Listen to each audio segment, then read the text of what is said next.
My name is Bill Ramage. I'm the chair of the Community Preservation Committee, or CPC. This is an official meeting, so I'd like to call it to order at 7:10. No, 7:15, I can't read it. Whatever time it is when we're starting. This meeting is required by the Community Preservation Act, or CPA, and is intended to gather input from the Natick community, which the Community Preservation Committee will consider as we move the process forward. I'll be providing an overview of the CPA, its goals, and how it benefits our community. But first, let me introduce the Community Preservation Committee, which plays a critical role in the CPA process. It consists of 9 members, 5 representatives from various committees, and if you're here, would you please raise your hand? Bill Grogan from the Housing Authority, Terry Evans from the Planning Board, Steve Evers from the Historical Commission. He is in Florida and unable to attend. Michael Downey from the Conservation Commission, Dave Hiller from Recreation and Parks. And there are 4 members at-large members selected by the Select Board. They are Sarah Hanna, who is our clerk, David Krentzman, who is also out of town, Jose Montemayor, and myself. This team ensures that projects are reviewed and prioritized based on community needs. Also present this evening are Olivia Beck and Amanda Loomis from the Community and Economic Development, and they provide significant support to the Community Preservation Committee. And lastly, but not least, we hired consultants to help us outreach to the community, and they are here today from Capital Strategic Solutions, Liz, Mike, and Mike, or Mike and Michael, but they are here as well. So, see if I can figure out how to advance the slides.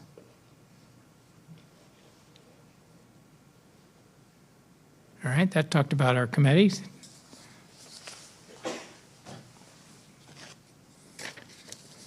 So what is the CPA? It's an act in Massachusetts that allows local communities, towns and cities to create a local fund dedicated to preserving open spaces / recreation, historic sites, and affordable housing. These funds are raised through a small surcharge on our property taxes, which the state then matches, providing additional resources for community projects. This is a map of the towns that have enacted the community of the CPA Act. There are close to 200, and they represent about 80% of the population of Massachusetts. The goals of the CPA are to provide funding for projects, and again, I'm going to repeat this, open space / recreation is one category, historic preservation and affordable housing. The funds raised are leveraged by a state match, and we support projects that create long-term benefits and improve our quality of life here in Natick. And we maintain local oversight through the Community Preservation Committee. We are your representatives, ensuring projects align with our community needs. The allowable use of CPA funds are to acquire or create open spaces, recreational facilities, and housing, to preserve existing resources such as historic sites or open spaces, and to support affordable housing initiatives. It's important to note that rehabilitation or restoration is only allowed if the resource was originally acquired through CPA funds.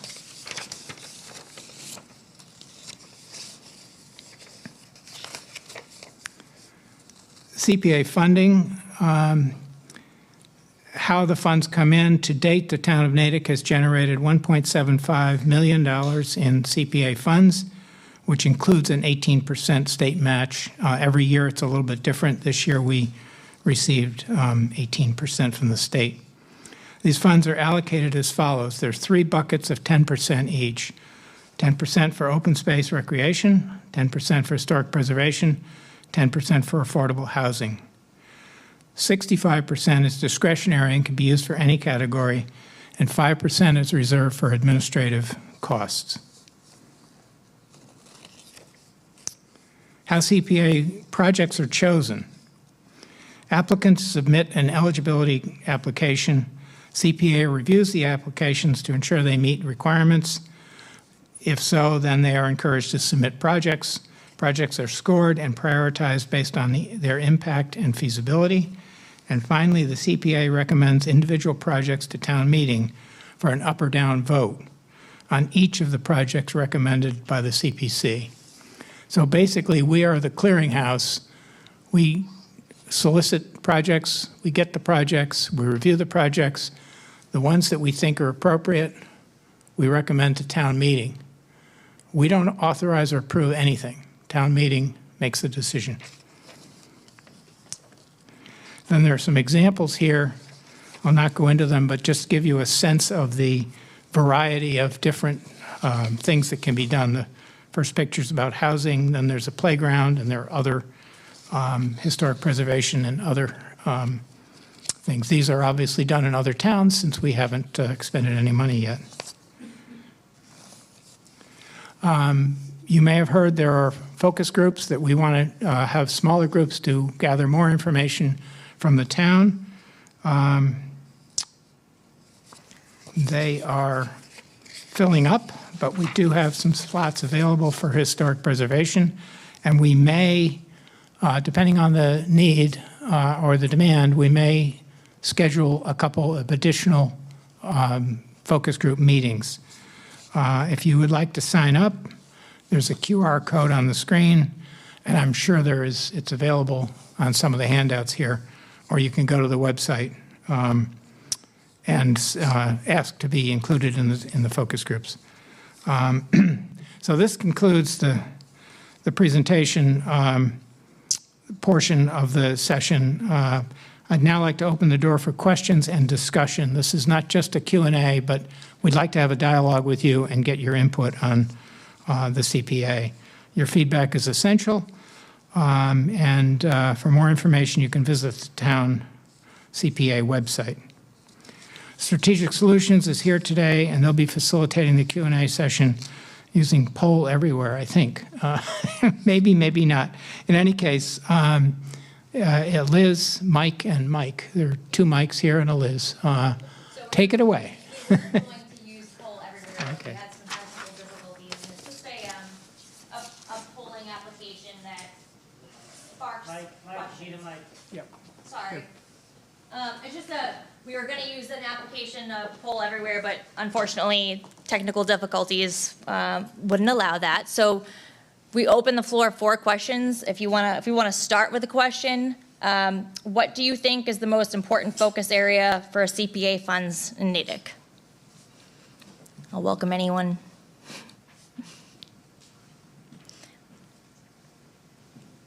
There are only 3 areas, so. This gentleman right here. Oh, yep.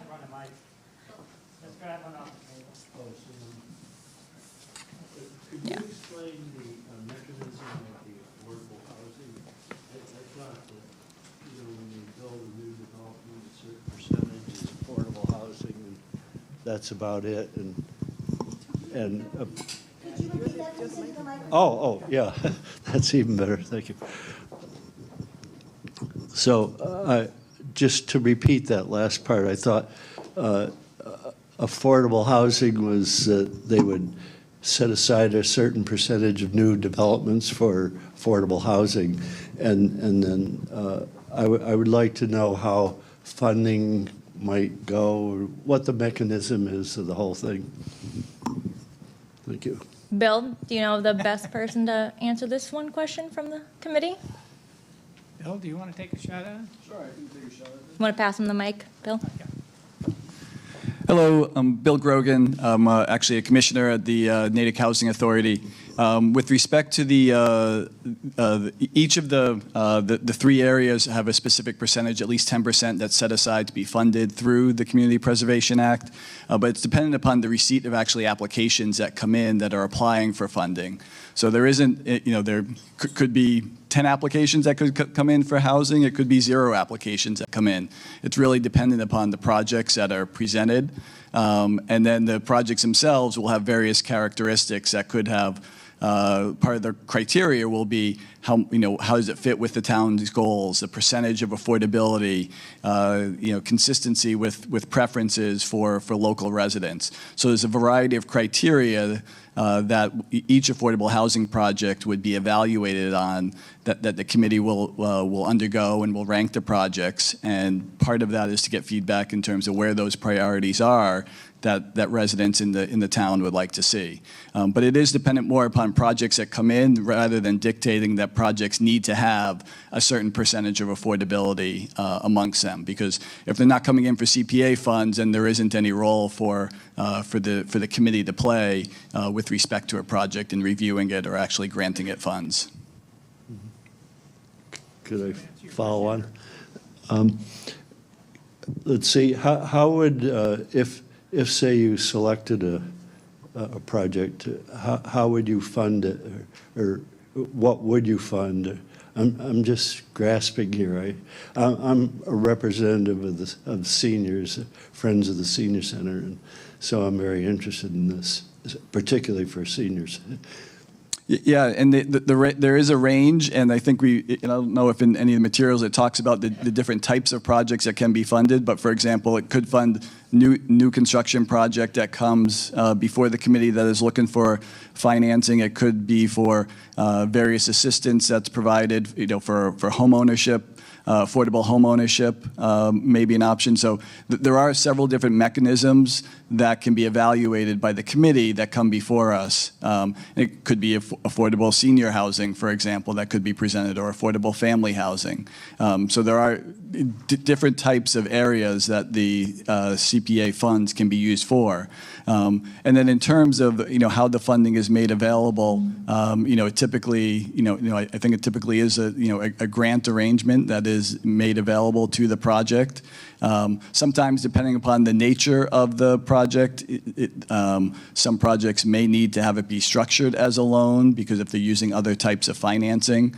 But again, it is structured typically in a grant type arrangement. And then there are restrictions that are put on the project as well to make sure that, for example, if it's committing to affordability for a certain number of units, that that the project is abiding by those restrictions over time. I don't want to hog, one more quick follow-up question. Is there a percentage, a maximum percentage, say, that could be set aside for affordable housing of a given project? There actually is no maximum. It could be 100% affordable. I believe that I'm not sure if there's a minimum affordability. I think that's part of the criteria that we'd be looking at. But you could have projects that are 100% affordable at varying levels of income, at 50% of area median income, 60%, 80%. So there really isn't any limit on how high the level of affordability could be. Mm-hmm. Thank you. Hi, Jeremy Cadden. I live over at Kendall Crossing in West Natick, and I mention that because Kendall Crossing is just about the only place in Natick I can afford, even on a six-figure salary. It is just impossible to find housing in Natick that is affordable anymore. I had wanted to live, somewhere where I could, send my kids to great schools, and Natick is a great place for that, but there's just nothing that is affordable anymore, and it's just a matter of supply and demand. I think there's just not enough supply of affordable housing and a tremendous amount of demand, and so the prices are just too high. You hear on the radio that companies can't get workers because they can't afford to live in Massachusetts anymore. And I go to synagogue and I hear people say that their children can't move to the neighborhood they grew up in because they're priced out. So that would be my strong feeling, is that we need affordable housing. And this microphone is dying, apparently, I think. Thank you. Yeah. Yeah, hi, Rick Devereaux, town meeting member. I believe you guys have done work with other CPCs and sort of helping them get started and so forth. What's the typical, and what is for specifically for Natick, how does the scoring work? Do you guys have a kind of a formula, and then the particular CPC evaluates the needs, which I think this one has already done in various ways through surveys and other means, to come up with a scoring for instance, each area take parks and recreation, open space and recreation, whatever. How would you evaluate the projects and a thing like that? I have Mike. Yeah, thank you. Thank you. Good evening. Mike Gallagher. I'm with Capital Strategic Solutions. So we don't have a particular rubric that we use that we would use for each community has their own needs, their own wants, their own desires. They know the community better than we do. We can help, certainly, with some of the questions that people have, some of the pieces that they're trying to put together. The committee's doing a great job so far to try to pull as much data as they can out of the community to see what you need. But there isn't any real specific rubric. And I'll give you some examples. I used to work in the town of Weymouth. I was the deputy mayor, chief of staff. And we used the CPC funds for a couple of different projects. One was for some field rehabilitation that we wanted to do. So we were able to actually build a turf field in town that we desperately needed. We were able to also buy a piece of open space that was a former estate that was 47 acres that somebody wanted to develop into housing. We were able to do that with our CPA funds, but what we did was we borrowed, and then we used the CPA income on an annual basis to pay off the bond. So it all depends on the community. It depends on what your needs are, what your wants are, what your desires are as a community, and then you go from there. Because as Bill was mentioning, 10% of the funds are allocated to the three different ones, but then you have this other bucket of money that is actually a larger portion of it that is discretionary. And that's really, I think, where you're going to is, what do you use that discretionary fund for? And it really is, it's a community by community thing. I would just, is this on? Hello? Okay. I would just add that we do have a rubric to evaluate projects. It's available. This whole process is transparent. So on our website, we're working on finalizing it. They're not finalized yet, but we do have questions for each bucket. And we would evaluate the various projects against those questions. And they address community needs and sustainability and things like that. So that is available as our attempt to quantify the projects so we have a way to evaluate them. So that's something we're working on. Do you have a follow-up? Quick follow-up back to your comment about the turf field in Weymouth. I read specifically on the state site about this, that turf, if you're talking artificial turf, is not allowed for CPC funds. Yeah, not anymore at the time. So we go back to, like, we were one of the first adopters of the CPA back in, I don't even want to tell you when. You know, I mean, I was there in 2008. I was working in the town in 2008, so it goes back a ways. Thank you.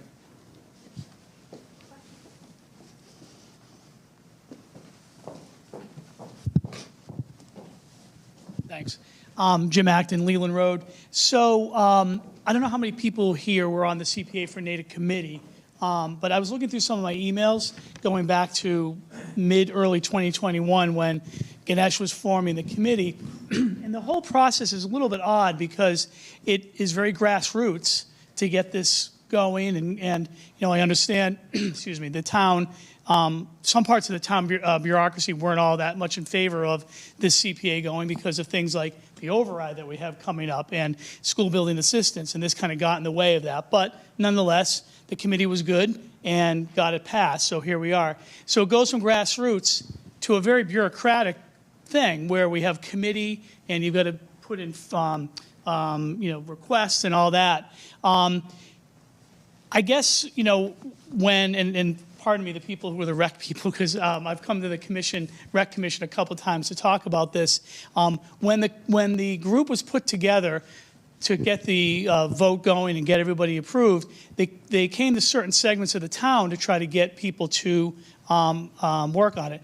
I oversee with Dan, going way back to Dan Keefe days, the pickleball group in Natick, and we have about 250 or so emails that we use to solicit people, get them going, get your family members out to get it to vote in the past. And our people were very engaged in that because we were told that one of the things, and those of you who've worked in town government know that the Cape, up and down the Cape, CPA money has been used for pickleball courts and other places as well, but the Cape is a good example of that. Fast forward to the being passed, forming a committee, and anecdotally, and I know everyone loves anecdotes, anecdotally I've been told, don't even think about your stuff. Recreation is going to go to the trails and open space, and I know you guys are meeting and all that, but I'm wondering, is there a process? I guess it's the forms, but how do people who have pet projects or projects that groups of people in Natick feel are important, have that rise to be the ones that maybe get considered first or go to get approved first? Or who is the, or suddenly somebody wants to improve the trails and add more trails, well, that's going to take the precedent over everything else. I'm just wondering how things are scored, how things are weighted, what's that process? Because I've been hearing from the Natick pickleball community, which is now larger than that, and they want to know how they can mobilize to go and convince folks that building the pickleball courts is what the number one thing should be done using that recreation/open space money. So that's fine. You want me to answer that? We're in the process of developing our community preservation plan. And we're developing criteria to evaluate projects. We haven't received any projects yet, but the attempt is to evaluate them all using similar criteria, and not one group or no one group has any benefit over another. Each one is going to be evaluated on the merits. So, whose merits? But who decides the merits? So, the rec department will decide the merits of everything that comes under that 10%? The committee is responsible for recommending projects that we receive, that we're reviewing and evaluating They don't projects have to that we come receive. from the rec department. They could, but they could also come from a community group.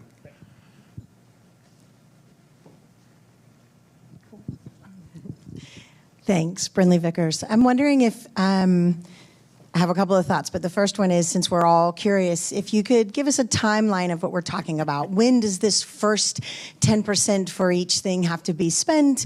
What we're looking for in terms of long-term projects? When will you be accepting projects for review? Do you have a timeline there? Want me to tackle it? We do have a timeline. It's tentative. We have several hurdles that we have to go through to get going, but we are working hard to get there. Right now, we are hoping to accept applications in the spring of 2025 and get them to fall town meeting. So there's a process where we have to accept applications, we have to review them, we have to get them, as you know, through the warrant process and into town meeting. So unless we hit hurdles we aren't expecting, we are hopeful that will be fall town meeting in 2025. And is the thought process for this that this first round will just be looking at the 10% that has to be spent per segment? Let me clarify that. Something came out that implied that we must spend the 10%. We do not have to spend the 10%. We can spend, anything we don't spend gets carried over.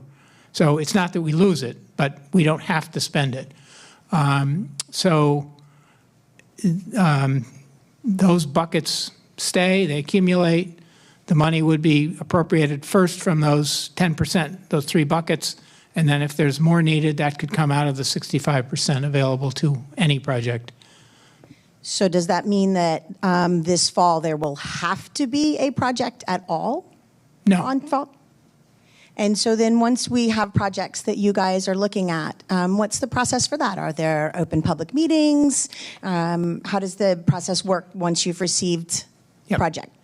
we have an evaluation process. I believe that is, well, all our meetings are open, so those will be discussion open meetings. We may call in the sponsors and ask them questions if we have them. But the goal is to be transparent and have all that process out in the open. And I know you guys just did a survey. Is there any chance you want to talk about that survey, or will you be doing another one, or what are the thoughts about the survey and how many people participated? I don't know whether, Olivia, do you know if that survey is available on our website? The survey Right. results are available on the website. We were trying to focus today, Brinley, on just getting input from the community, answering any questions we have. The survey is another piece of input to us, but it's available. Thank you so much for the time. I just, in my own personal endeavor of this, I'm very interested in making sure that we're paying attention to green spaces in addition to affordable housing, because I think that it's really important to not lose the green spaces that we already have if there's an option to keep them, because once there's a building on it, it doesn't come back. Thank you. Right, thank you.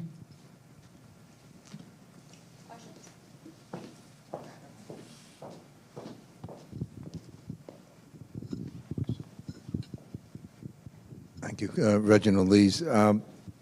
Does the CPC prioritize any of the three funding buckets over others? The reason I ask is the example provided about in Wayland, where CPC money was used to buy an estate for open space, where the alternative was to develop into housing, which I would argue helps affordable housing. So how are you going to deal with the potential conflicts of interest between the three funding groups? That's a great question. I'm not sure we have an answer for it yet. We are going to accept applications, and if those applications exceed the amount of monies available, we're going to have to set priorities. And remember, this is the committee doing the town's work, or your work if you think of yourself as a citizen, as we all are. The town meeting will be the final arbiter. We will bring one or more projects to town meeting. Town meeting will then vote up or down on each project separately. So they are an important part of the prioritization process as well. We are basically staff to town meeting, if you want to think of it that way, processing this. And all this is required by the Community Preservation Act. Our committee is designed and formed in accordance with those rules with the different representatives and so on. So trying to get a broad input from the community, and that's why we're meeting today as well. Did I answer your question? Okay.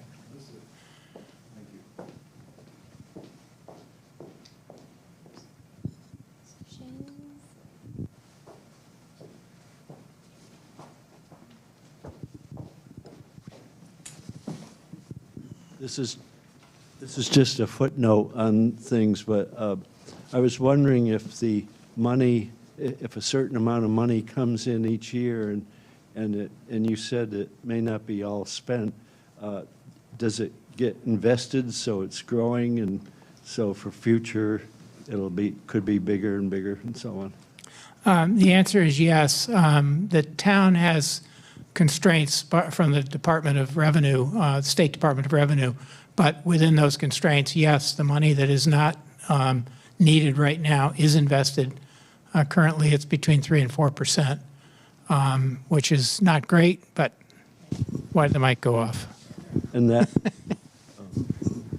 Somebody must not have liked my answer. oh, Is it down? Hello? Oh, okay. So the answer is that yes, it's invested. It's not great. It's not invested in the stock market, but we can't accept that risk anyway.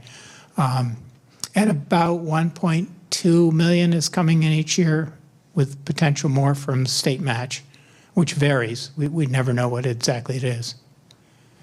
And that following, that does not, I mean, what you grow or invest and so on does not affect what you would get the following year? I mean, it's sort of a fixed amount each year you would get regardless of whether you invested it or. Yes, the CPC fund, or the Community Preservation Fund, which is what the town has set up, is funded by the 1% tax on your property, on your real estate tax. There are exemptions and other rules for folks that need help, but generally it's 1%. That money goes into a separate fund, it's invested, and that money then is available when we need it. And there is lots of flexibility in terms of how we spend it, when we spend it. Again, all subject to approval by the town, annual town meeting. Thank you very much.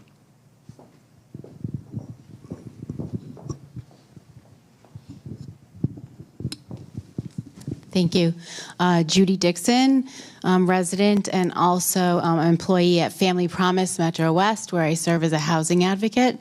So for me, housing is the number one bucket that I'm hoping that the committee will consider. I consider that housing has the potential to be the health crisis of our time.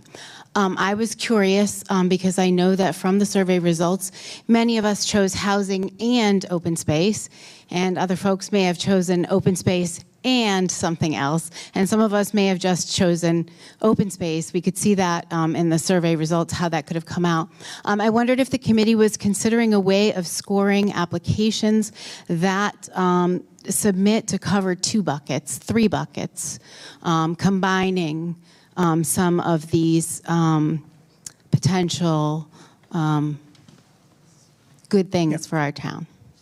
I'll give you that in a 2-part answer. The answer is yes. We have, in the evaluation criteria, identifies if there is more than one bucket, if you will, that could be impacted. And housing and open space is a good example where you could imagine a place where there was both housing and open space. The other thing I wanted to say, I've forgotten.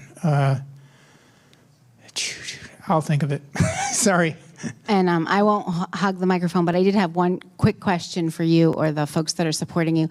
I've heard from a number of people in the town who did not get into the housing focus group, but would like to share their ideas with the committee in writing. Is there a positive mechanism for them to do that? Wait, you go ahead.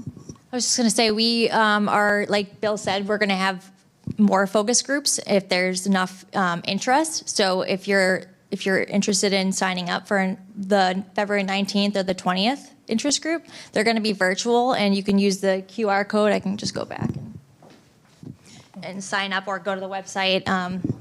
And you can. There were a lot of people that were interested in the housing group. So. But about people submitting directly to the committee. Yeah, there is an answer to that.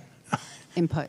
If you go to the website, Olivia Beck is probably the quickest way of assuring that you'll get everything to all of us. But there is also a Q&A section or some reference where you can submit a comment to the entire committee. Okay. So there's several ways in which you can be, and it obviously applies to everyone at any time. You don't have to be in a focus group to provide input. Terrific. Thank you for that.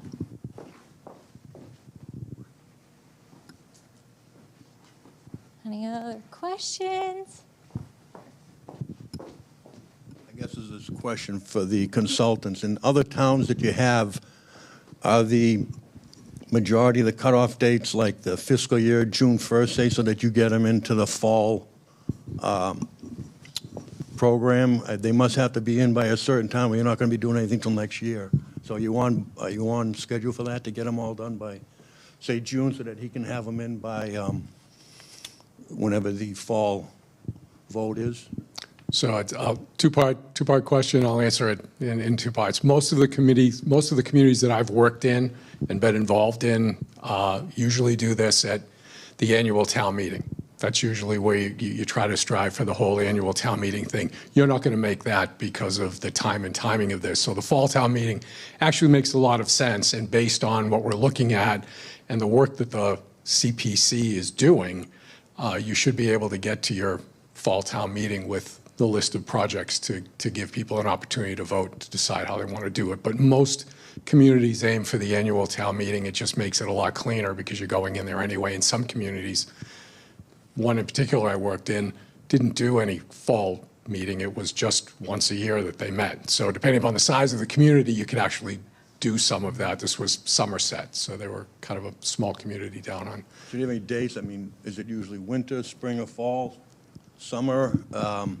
Because you only have, what, 9 months before you go to vote. So you're planning on getting everything by June 1st, say, so that they can look at it? You don't have that date yet of when all Well, I the think- applications have to be in yet? Yeah, I think as Bill mentioned, that we do have a timeline. Oh, okay. It's not set in stone yet. We're still working and tweaking all of that, but I know that the CPC, their goal is to get this to town meeting for the fall, so they know what we'll actually work with them to do you have to actually take that date and then move your way backward to see what time you need to have everything in to make sure that it goes through all of the right processes to get on the warrant for town meeting. So that's usually the process that you take for any town meeting. I used to do it all the time. It's like, where's the town meeting? What's the date? And then just work your way backward to hit your timeline.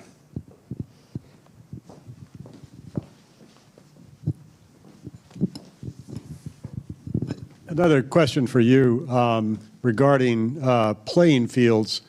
Is it or is it not, have you seen it done that an existing field in poor shape could be renovated and managed differently than it has been? For instance, organically managed grass. Has that happened? Yes, the answer is yes. In Somerset, we did a lot of that. We actually rehabbed 2 fields while I was there. I was there for a couple of years as an interim town administrator. So we actually did 2 fields in Somerset, and they were redone. We did, one was a baseball field. We did fencing and new field, new grass, new infield, and set up, name escapes me now. I'm not a big baseball fan, but the where the players were sitting. Dugouts. Thank you. It's been a long time. So yes, the simple answer is yes. It's been done.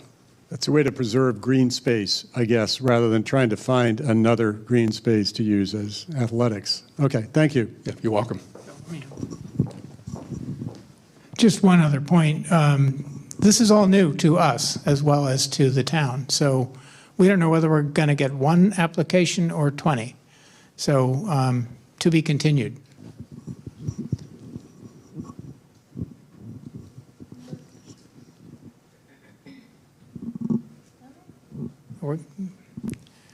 Thank you. That concludes this section. There is food in the back. Please grab something or take something home with you. Do not want to waste food. And thank you all for coming. And you can continue to comment through the website if you have additional comments. And thank you.